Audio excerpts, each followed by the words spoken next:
मुक्त संगो अनहंवादी मृत्युत्साह समन्वितः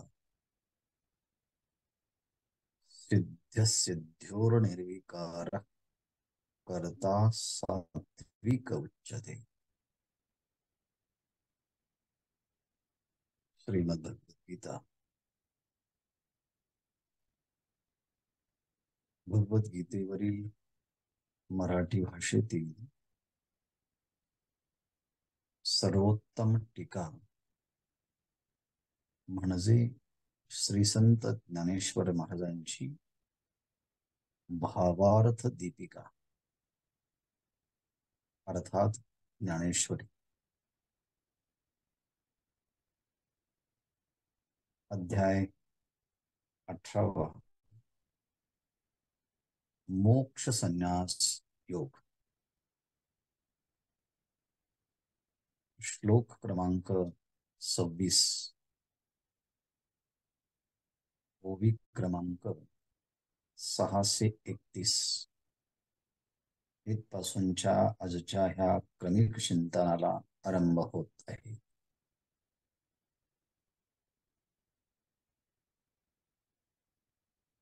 आतापर्यंत आपण सात्विक ज्ञान, सात्विक कर्म आणि आता सात्विक कर्ता त्यांचं स्वरूप पाहणार आहोत.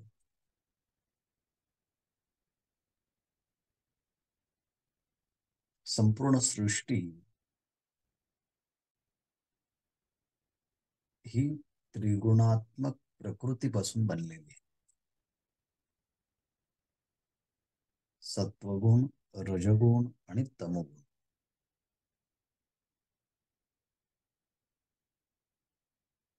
ज्ञानाचा संबंध जेव्हा गुणाशी येतो तेव्हा ते ज्ञान सत्वगुणाचा संबंध आला की सत्वगुणात्मक ज्ञान. ज्ञानाचा संबंध रजगुणाशी आला की रजगुणात्मक ज्ञान. तमोगुणाचा संबंध ज्ञानाशी आला की तमोगुणात्मक ज्ञान. ज्ञान एकच आहे पण 3 गुणांच्यामुळे 3 प्रकारचं झालं.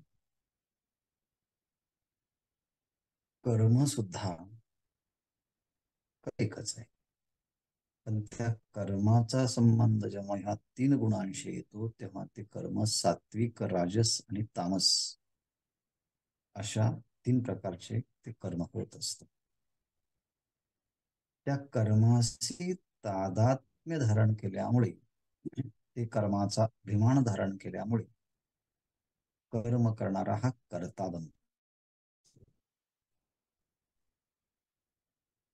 आणि तो कर्ताही गुणांच्या नुसार सात्विक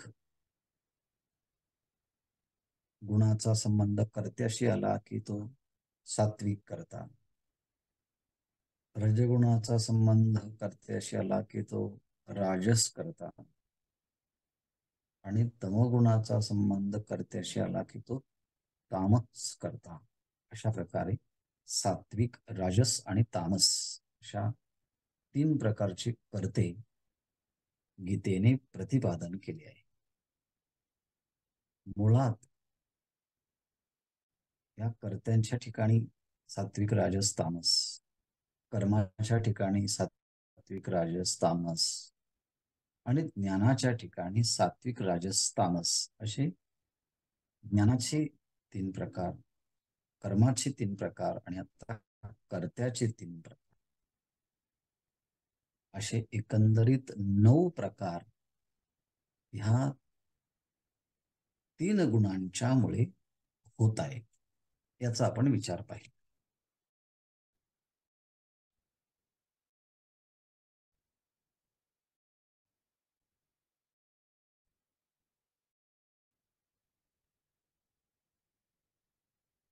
कर्ता, कर्ता, कर्माचा कर्ता याचा संबंध जेव्हा सत्वगुणाशी येतो तेव्हा तो सात्विक कर्ता, त्याला असं म्हटलं जातं. कर्ता सात्विक उच्यते. मग सात्विक कर्ता जेव्हा विशिष्ट कर्माचा होतो तेव्हा कर्म करत असताना त्याची मानसिक, शारीरिक आणि तात्विक कोणती भूमिका असते, त्या भूमिकेचा विचार भगवंतांनी ह्या श्लोकामध्ये केला. त्यावरती अनेक भगवत पूज्यपाद आचार्यांच्या तोडीच्या इतर आचार्यांनी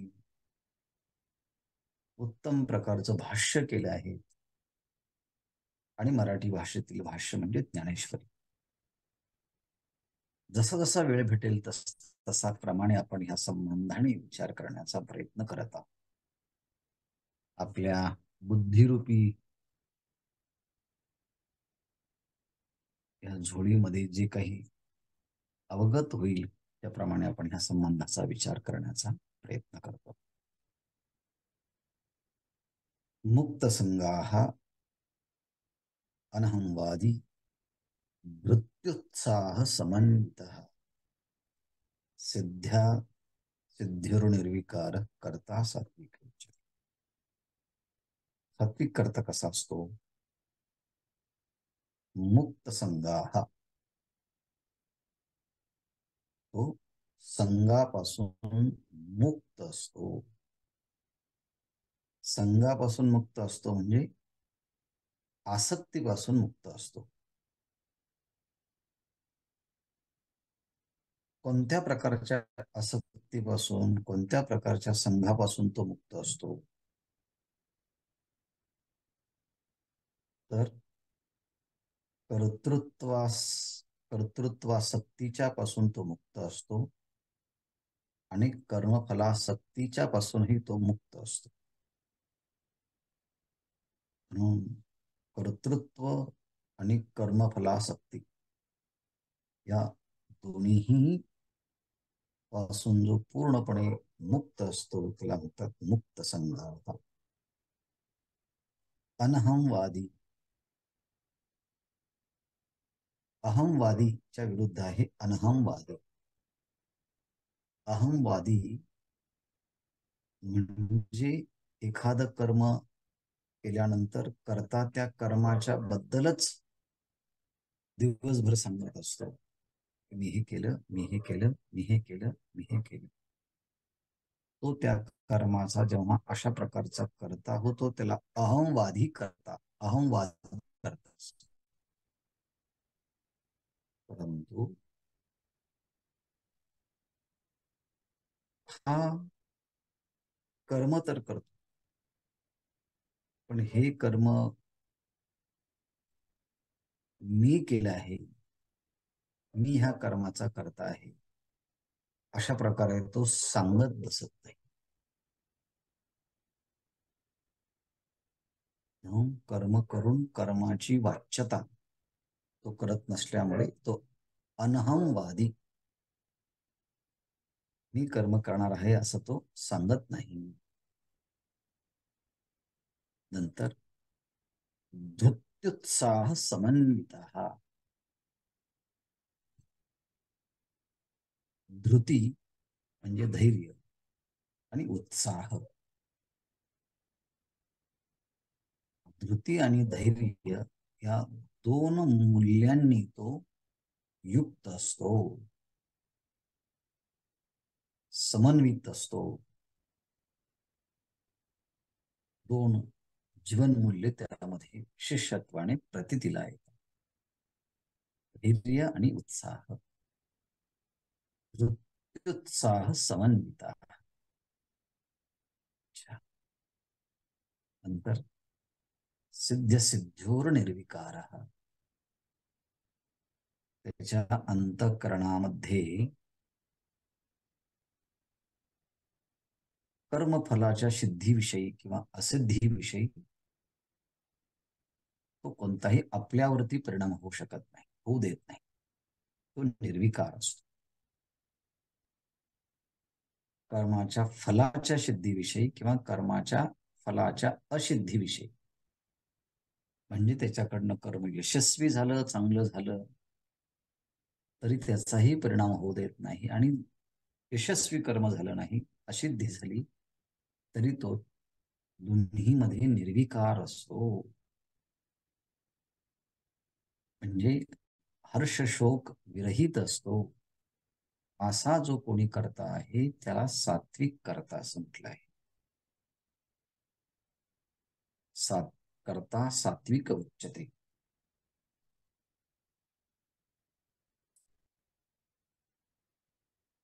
या श्लोकाचा विचार आपण याच्या अगोदरच केला होता आणि आणखीही या ओव्यांचा विचार करता करता पुन्हा या श्लोकाशी आपण येऊन विचार करण्याचा प्रयत्न करणार आहोत. तूर्त आपण इथेच थांबूया आणि मूळ ओव्यांचा विचार करू. कोणी असं म्हणेल की याचा खूप विस्तार करायला पाहिजे, तर पण आतापर्यंत या सगळ्या विषयांचा विस्तार आपल्याला दुसऱ्या अध्यायात, तिसऱ्या अध्यायात, पाचव्या अध्यायात, सहाव्या अध्यायात झालेला आहे. आणि हा पूर्णपणे गीतेचा निष्कर्ष असल्यामुळे त्या विषयांची पुन्हा सविस्तर चर्चा करावी अशी काही फारशी आवश्यकता वाटत नाही. म्हणून ज्यांना असं वाटत असेल की हा विचार खूप विस्ताराने पाहावा, त्यांनी पुन्हा मूळ दुसऱ्या अध्यायाच्या पासून सुरुवात करावी. हा विषय अनेकदा कुठं कुठं आला आहे याचं परिशीलन किंवा एक स्वाध्याय या निमित्ताने ज्ञानेश्वरीच्या अभ्यासकांचा होईल.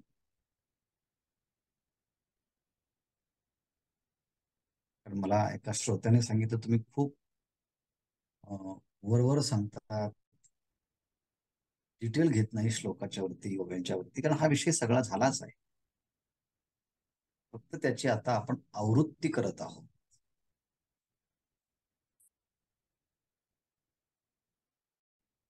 तरी फळो देशे सांडिलिया, वाढती जीवी सरळिया, शाखा का चंदनाचिया बावनया बावनया. बघा ओवींच्या शब्दाकडे, पावनया चंदनाचिया का शाखा जेवी फळोद्देश सांडलिया तरी सरळिया वाढती.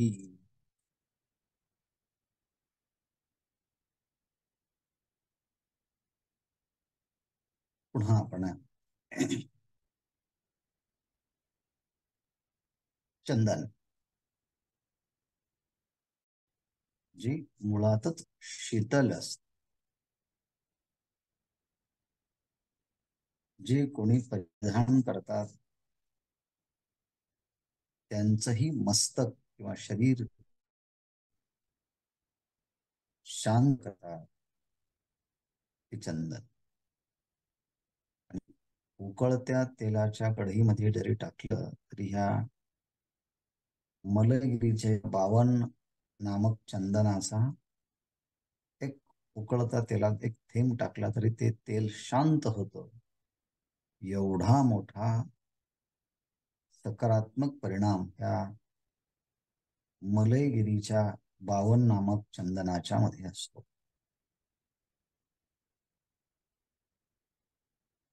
म्हणून एक आगळं वेगळं वैशिष्ट्य ह्या चंदनाचं. ज्ञानेश्वर महाराज चंदनाच्या विशेषण देतात. कोणतं चंदन आहे? 52 या चंदनाची का शाखा. मलयगिरीच्या पर्वतावरती राहणार 52 नामक चंदन, त्या 52 नामक चंदनाच्या शाखा, फांद्या जेव्हा वाढतात तेव्हा कशा वाढतात? फळोद्देश सांडलिया. चंदनाच्या त्या शाखा जेव्हा वाढतात तेव्हा त्यांच्या शाखेला, चंदनाला फळ येत नाही. असा आंब्याला आंबा, चिंचेला चिंच,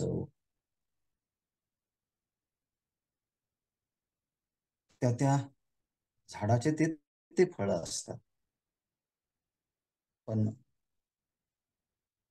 52 नंबरी चंदनाच्या शाखा जेव्हा वाढतात तेव्हा फळोद्देशे सांडलिया,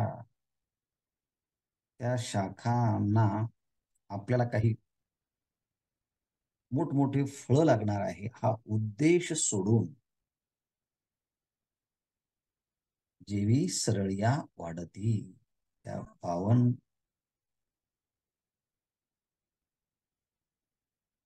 चंदनाच्या शाखा फळाचा उद्देश सोडून सरळ उंच वाढतात. उंच जरी वाढल्या त्याला काही फळ प्राप्त व्हावा असा उद्देश नसतो. म्हणून 52 चंदनाची या शाखा फळोद्देश सांडलिया, जेवी फळोद्देश सांडलिया तरी सरळिया वाढती, तरी त्या सरळ वाढतात. सरळ वाढतात. पण सरळ वाढताना आपल्याला फळं फुलं लागली पाहिजे अशा अपेक्षा त्या 52 चंदनाच्या शाखांना नसतो. फळोद्देशे सांडलिया वाढती जेवी सरळिया, शाखा का चंदनाच्या 52 चंदनाच्या शाखा जेवी फळोद्देश सांडलिया तरी सरळिया वाढती. अन्वय करून आपण ह्या ओवीचं चिंतन केलं. तसे ह्या ओवीचे अनेक पैलू असतात, पण पहिल्यांदा एक एक पैलूच या ओवीचा घेऊन आपण चिंतन करत आहोत. आणि अन्वयाने चिंतन केलं की एक नवीन दिशा आपल्याला प्राप्त होते.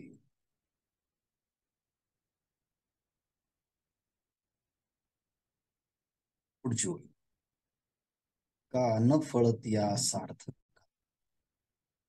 जैसी नाग लतिका तैसी करी नित्याधिका क्रिया जो का,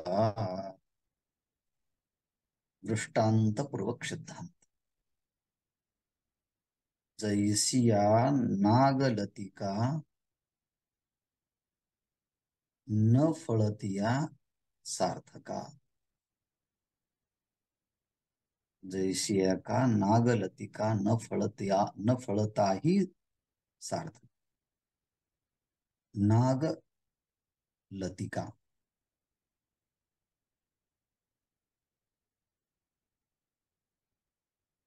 नागलतिका म्हणजे नागवेली. आपण बोली भाषेमध्ये नागिलीचे पानं म्हणत असतो. पण नागिलीचे पानं नाही जर कळालं तर खाण्याचे पानं, ज्यावरती ताक चुना हे मुख्य द्रव्य त्या पानावरती ठेवून मग इतर सहाय्यक द्रव्य टाकून ते पानाचा विडा तयार करून तो खाल्ला. अष्टभोगांच्या पैकी एक भोग म्हणतात. ह्याप्रमाणे जैसी का नागलतिका, त्या नागेलीच्या पानांना फळ येत नाही, पण फळ येत नसले तरी त्यांचं ते सार्थक आहे.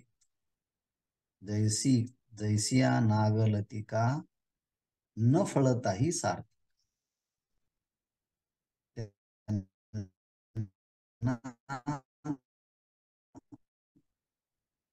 त्या वेलीला हे सार्थकी आहे.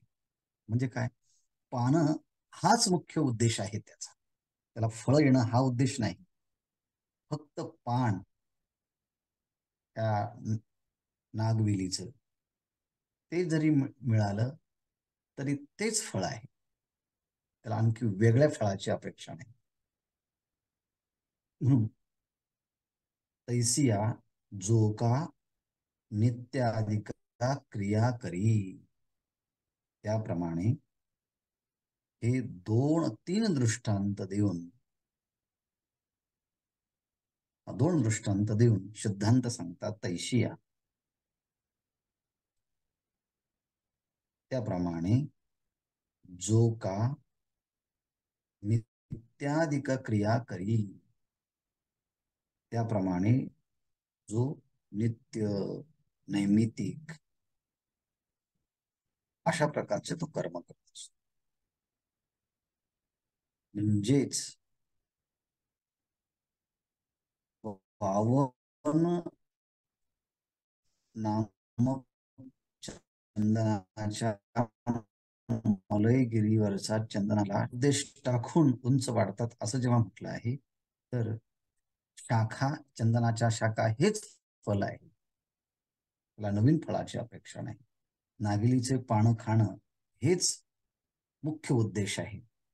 त्याला पुन्हा फळ येत नाही. नाही आले तरी ते पानामध्येच सार्थकता आहे. तसं तैसिया नित्याधिक क्रिया, तैसिया जो नित्याधिक क्रिया करी, त्याप्रमाणे नित्य नैमित्तिक कर्म करतो. नित्य नैमित्तिक कर्म केल्यानंतर फळ भेटतं, किंवा नित्य नैमित्तिक कर्म केलं नाही तर त्याचं फळ भेटत नाही असंही नाही. कारण का, माऊलींनी ह्या नित्य नैमित्तिक कर्माची विशेषता या ठिकाणी प्रतिपादन केली आहे. आणि तीही की नित्य नैमित्तिक कर्म हे स्वतःच एक फलद्रूप स्वरूप आहे, फलस्वरूप आहे. त्यांना पुन्हा नवीन फलाची अपेक्षा नाही. कसं आहे ते,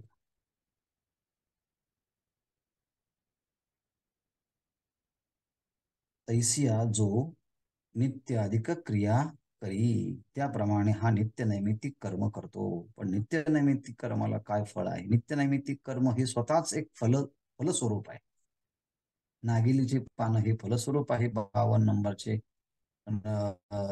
चंदनाच्या शाखा ह्या फलस्वरूप आहे. तसं नित्य नैमित्तिक कर्म हे मुळातच फलस्वरूप आहे.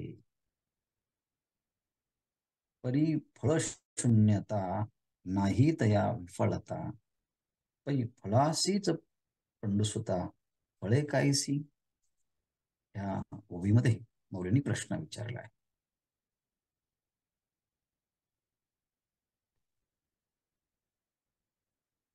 नित्य नैमित्तिक जेव्हा ही कर्म करतो, तेव्हा पूर्व पक्षांनी त्यांच्या नित्यनैमित्तिक कर्माच्या संबंधाने आपली भूमिका तयार केली. त्यांचं असं म्हणणं आहे की नित्यनैमित्तिक कर्म केले तर पुण्य उत्पन्न होत नाही, पण नाही जर केले तर त्यापासून पापाची उत्पत्ती होते. केले तर पुण्य उत्पन्न होत नाही, आणि नाही केले तर पाप उत्पन्न होते, असं पूर्वमीमांसकांचं म्हणणं. केले तर काही पुण्य उत्पन्न होत नाही म्हणजे ते काय निष्फळ आहेत का? मौली त्याच्या पुढची भूमिका घेतात. ते असं म्हणतात, परी फळशून्यता नाही. तुम्ही असं म्हणत असाल नित्य नैमित्तिक कर्म केलं की त्या कर्माला कोणतंच फळ नाही, पण असं नाही. नित्य नैमित्तिक कर्मांना फल काही नाही, फल शून्य आहे. पण म्हणत असेल तर नित्य नैमित्तिक कर्माच्या बद्दल फळशून्यता नाही. फळशून्यता नाही म्हणजे नित्य नैमित्तिक कर्मांना फळ आहेच. फळच नाही, काही फळ नाही, शून्य आहे असं कोणी म्हणत असेल तर ज्ञानेश्वर महाराज म्हणतात असं नाही बरं का, फळशून्यता नाही. म्हणजे काही केलं तर फळच उत्पन्न होत नाही असं काही पूर्वमीमांसक म्हणतात. आणि केलं तर पुण्य उत्पन्न होत नाही, आणि नाही केलं तर पाप उत्पन्न होत. ज्ञानेश्वर महाराज म्हणतात तया विफलता नाही. आपण जर ते कर्म केलं नाही तर त्याला विरुद्ध फल प्राप्त होतं. त्यापासून नरकादी असं विरुद्ध फल प्राप्त होतं असंही नाही. फळशून्यता नाही, तया फळशून्यता नाही, परी तया विफलता नाही.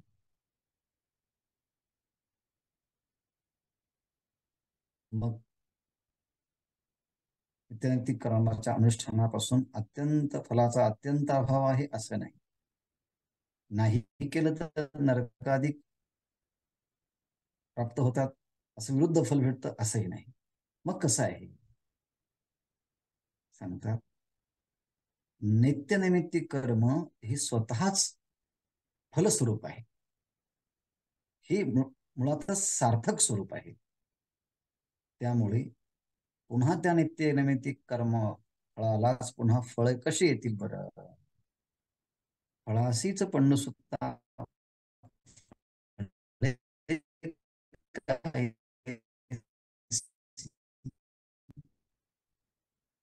नित्यनैमित्तिक कर्म हे स्वतःच फल स्वरूप असल्यामुळे असं कसं म्हणता येईल?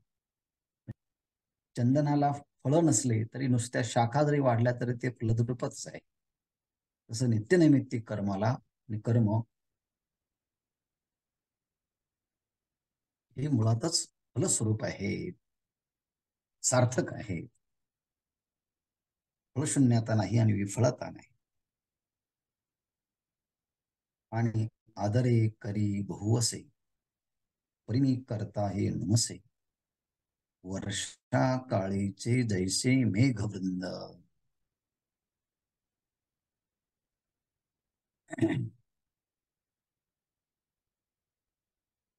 हा सात्विक करता कसा आहे?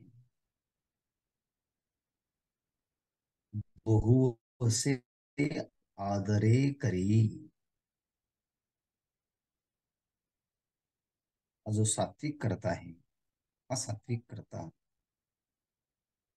बहुवसे करी आणि आदरे करी. हा सात्विक करता अनेक प्रकारचे कर्म करतो नित्यनैमित्तिक. आणि जे कर्म करतो ते अत्यंत आदराने कर्म सात्विक करता. सात्विक करता बहुवसे करी आणि आदरे करी. एक कर्म करत नाही सात्विक करता, अनेक प्रकारचे कर्म त्याच्या हातून घडतात. आणि ते जेव्हा कर्म त्याच्या हातून घडतात ते अत्यंत आदरपूर्वक करतो, सन्मानपूर्वक करतो, प्रेमपूर्वक करतो, समर्पण भावनेने कर्म करतो. आणि अनेक प्रकारचे कर्म त्याच्या हातून घडतात. म्हणून बहुवसे करी आदरे करी, पुष्कळचे कर्म करतो आदराने करतो. परी मी करता हे नमसे,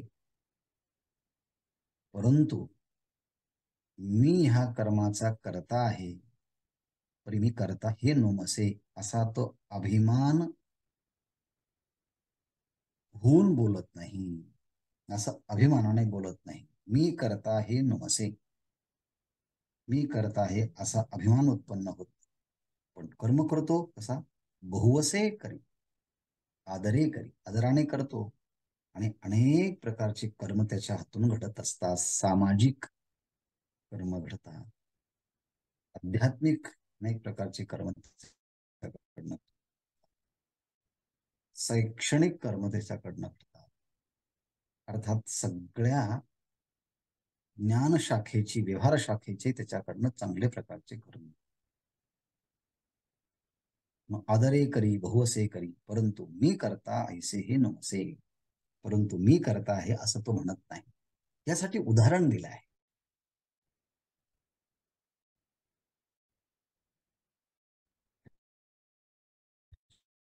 त्यासाठी से करी आदरे करी, अभिमान धारण करत नाही. या तिन्ही गोष्टीची शुद्धता करण्यासाठी मौलीने दृष्टांत दिला आहे. जैसे वर्षा काळीचे मेघ, वृंद शब्दाचा अर्थ आहे समुदाय. मेघवृंद, मेघांचे समुदाय. पण कोणते कोणते मेघ आहे? जैसे मेघ वर्षाकाळीचे मेघवृंद. वर्षाकाळ, वर्षा म्हणजे पाऊस, पावसाच्या कालावधीत, पावसाळ्यातील. कोण? मेघ म्हणजे ढग. पावसाळ्यातील मेघ काय करतात? पावसाळ्यातील मेघांचे समुदाय असं म्हणूया. जैसे वर्षाकाळीचे मेघवृंद, पावसाळ्यातील मेघांचे समुदायाचे समुदाय काय करतात? खूप पाऊस पाडतात. बहुवसे करी म्हणजे पुष्कळ पाऊस पाडण्याचं काम. आणि इतका पडतं की नदी, नाले, तलाव हे पूर्णपणे भरून जातात. म्हणजे पाऊस जसा पुष्कळ पडतो आणि हे करत असताना त्या पावसाळ्यातील मेघ जास्त गर्जना करत, त्याच्या अगोदरचे वेग किंवा पावसाळा संपत असतानाचे मेघ आहेत खूप गर्जना करतात, पाऊस कमी पडतो. आणि पावसाळ्यातील मेघ मात्र गर्जना कमी करतात आणि पाऊस जास्त पडतो. हे ज्ञानेश्वर महाराज यातून सांगतात की वर्षाकाळचे मेघ जे आहेत ते खूप पाऊस पाडत असतात परंतु गर्जना करत नाही. तसा सात्विक करता खूप चांगल्या प्रकारचे आदराने कर्म करतो, परंतु हे सगळे कर्म मी केले, मी केले, मी केले भेटत नाही. म्हणूनच आपण त्याच्याबद्दल जास्त बोलू नये. मावद मावद मावद. परंतु यात्रा केल्यानंतर मावंदे करण्याची पद्धत आहे. परंतु ही सगळ्या यात्रा झाल्यानंतर मावद बोलू नये. मात्र लोक मात्र मोठे कार्यक्रम करतात, मावंद्याचा कार्यक्रम, मावद बोलू नये. कशा प्रकारचे कर्म करतो हा सात्विक करता, याचा विचार येतो. देवीची आत्मलिंगा समर्पवया जोगा, कर्म कलापू पैगा निफजावया. देवीची परमात्मा लिंगा,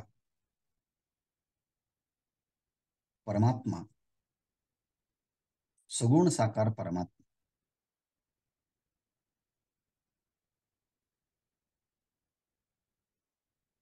त्या परमात्म्याला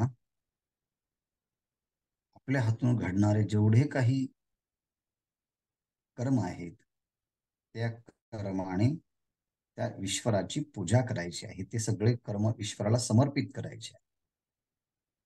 म्हणून समर्पवया जोगा, परमात्मा लिंगा समर्पवया जोगा, कर्म विलापू पैगा निफजावया. कर्माचा कलाप, सगळ्या प्रकारचे जे काही कर्म आहेत त्या कर्माचा संग्रह, समूह एकत्रित करून त्या परमात्म्याला आपल्या हातून घडणारे कर्म समर्पित करण्यासाठी हा सर्वतोपरी प्रयत्न करतो.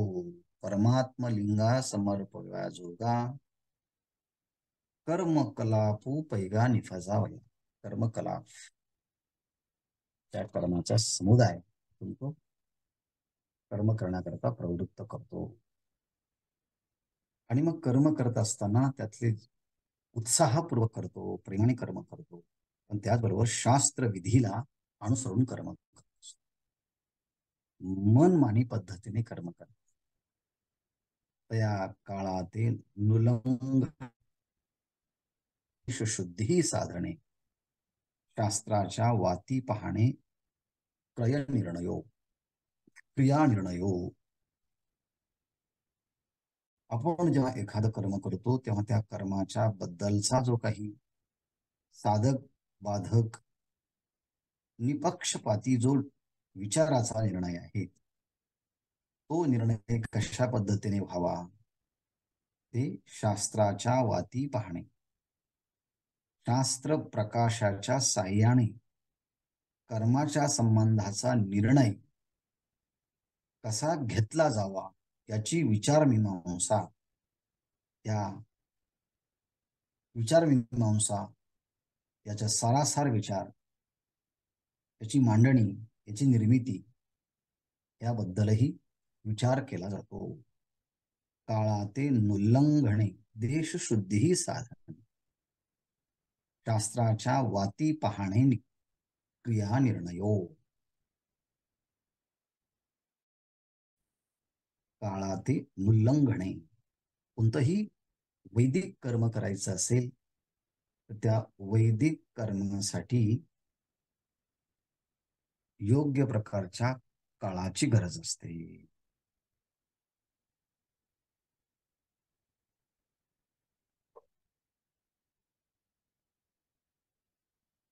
योग्य देशाची गरज असते आणि योग्य प्रकारची शुद्धी साधण्याची गरज असते. म्हणजे तो यज्ञ सूर्योदयाच्या समयी असावा, माध्यान्हाच्या समयी असावा, म्हणजे सूर्यास्ताच्या अगोदरचा हा काळ असावा.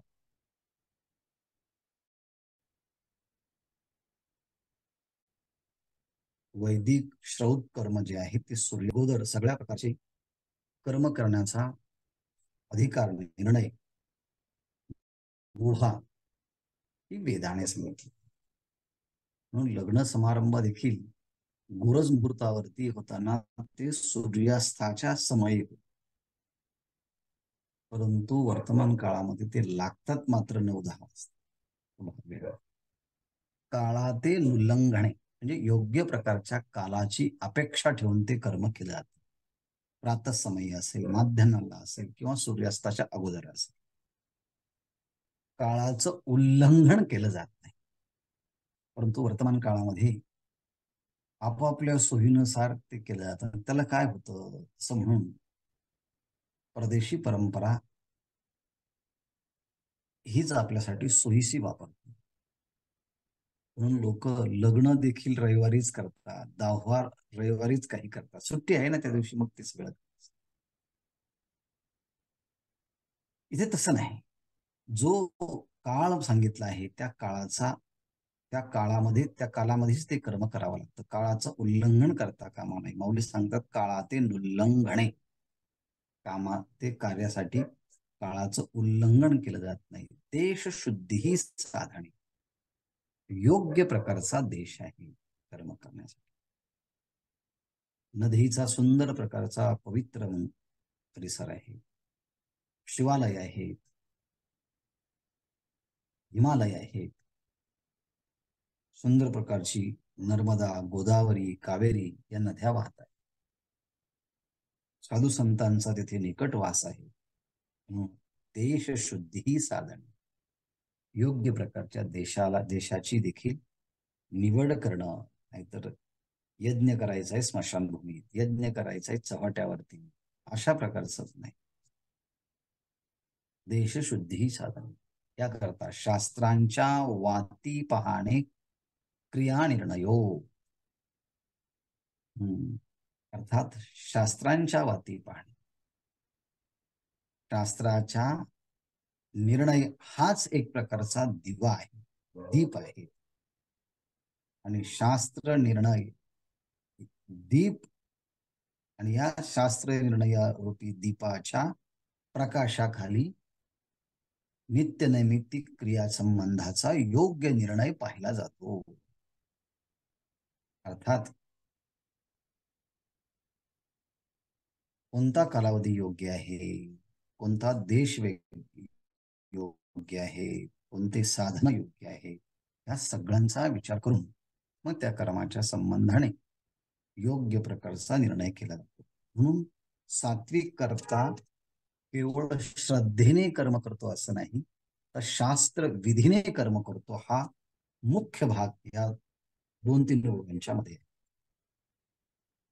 आणि त्याचबरोबर पुढची ओवी देखील अत्यंत महत्वाची आहेत. यामध्ये अनेक प्रकारचे पैलू या ओव्यांच्या मध्ये आहेत. वृत्ती करणे एकवळा, चित्ती जाओ नेदी फळा, नियमाच्या साखळा वाहणे सदा. हा सात्विक करता जेव्हा कर्म करतो तेव्हा ते कर्म करताना देशाचं उल्लंघन करत नाही, काळाचं उल्लंघन करत नाही, त्यासाठी लागणाऱ्या शुद्ध असणाऱ्या साधनांची तो उल्लंघन करत नाही, योग्य प्रकारच्या साधनांचा स्वीकार करतो. आणि निर्णय करत असताना शास्त्र विधी रूपी दीपकाच्या साह्याने त्या क्रियेचा तो निर्णय करत असतो. आणखी त्या संबंधाने विचार आहेत, पण आपण क्रमाक्रमाने ते विचार पाहूया. तो आपण इथेच थांबू. ओम पूर्णमदः पूर्णमिदं पूर्णात् पूर्णमुदच्यते पूर्णस्य पूर्णमादाय पूर्णमेवावशिष्यते.